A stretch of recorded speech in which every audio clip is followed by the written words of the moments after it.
Hi, welcome to Expand Your Us. This is the essay from the week of September 14th, and this essay continues a series called Don't Give Up.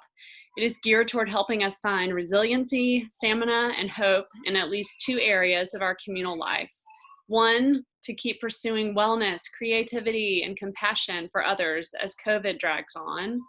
And two, to stay present, leaning into the stories of the toll our racialized society takes. Don't give up, but keep learning about the lives others lead, actively rejecting any position that upholds a dangerous status quo. I grew up on a lot of land in East Tennessee and think of that home as a heaven of sorts. Walking out on the porch, looking over the fields and toward the lake, the eye roams, soaking in the natural beauty. Last week, I spent time there teaching remotely while my kids zoomed into class, impromptu offices strewn throughout the house and on various porches. It was beautiful. The home is situated in a rural community near Knoxville. Growing up there, I saw the value of family, of creating lives intimately connected to the land and to the people dependent on it. I saw firsthand how folks carry each other's burdens, watching as grandmothers helped raise great-grandchildren or gave their kids plots of land on which they could build. I watched churches surround schools, providing supplies, clothes, and food for those who lived in poverty. I went to Sunday school with kids whose parents didn't finish high school and experienced big love in homes strapped for cash.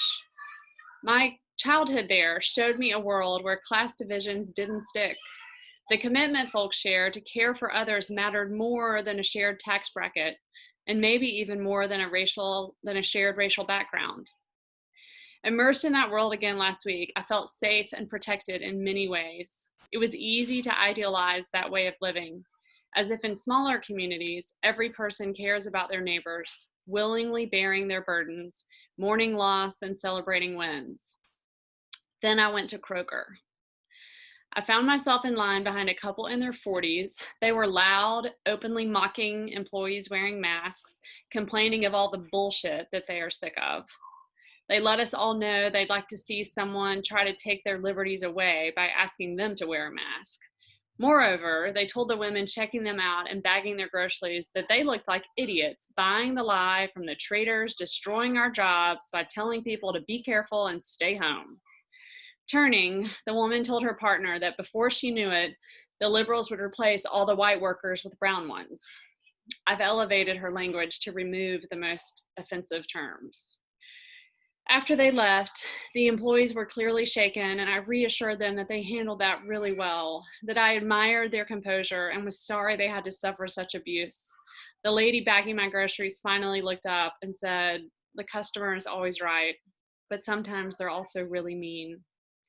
I walked out to my car to continued commotion. The couple's pickup truck was parked 2 spots away from mine. They had both cracked open natty lights, I'm not kidding, in the parking lot, and had threatened a man who they felt was looking at them too long. Expletives flew, finger jabbing and angry shuffling occurred. Their pickup was covered in Trump and Don't Tread on Me stickers, and they had American flags flying in both windows. Then the woman gave the man her beer, climbed in the back, and put up her large Confederate flag before pulling out smaller versions for both back windows. They looked around, seemingly begging someone to pick a fight. Satisfied that their branding was on point, they clanked their beer together, jumped in the truck, and peeled out of the parking lot.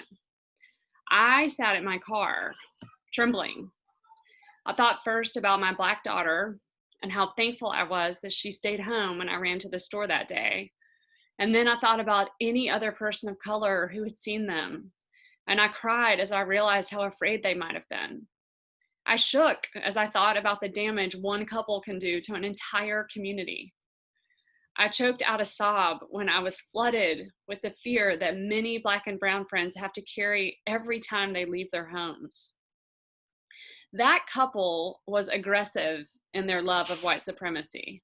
They were aggressive in their commitment to be free, untethered by concerns for the people around them. Their need for independence was worth more to them than the safety of anyone. Their rights demanded the restriction and diminishment of others. They are dangerous in 2 ways.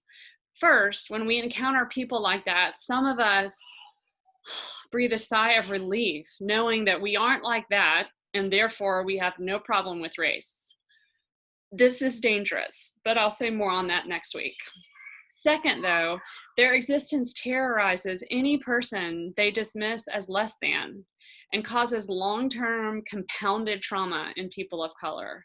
Their clear love of boundary pushing destabilizes any environment, invoking the threat of violence, instilling fear in any person they might find unworthy. This is no way to live. Our friends and neighbors deserve to go about their day unharassed, untraumatized, unjudged. When we allow others to pretend their claims on personal freedom trump another's right to safely build a life, we help create a society of terror.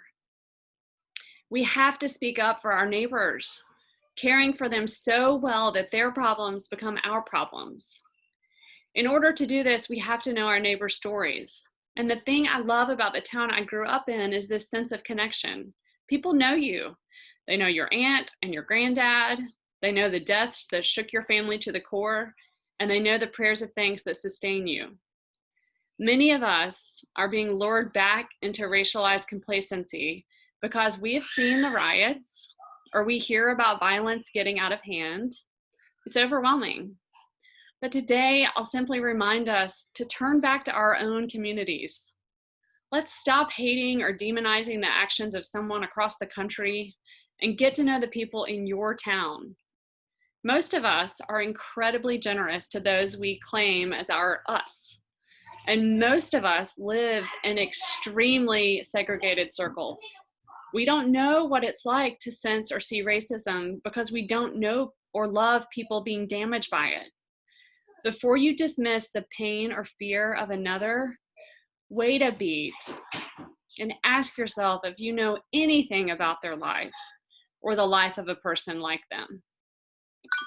If our patriotism is based on terrorizing or excluding others, I'd argue we should redefine the word.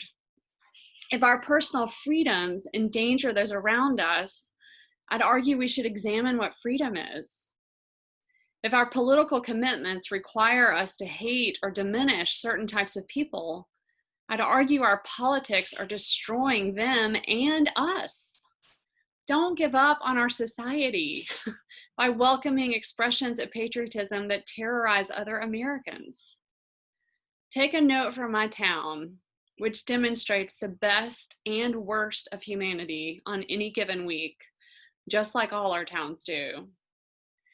In the same place, we have a community that works and prays and grieves together, and a community that makes space for white terror at the grocery store.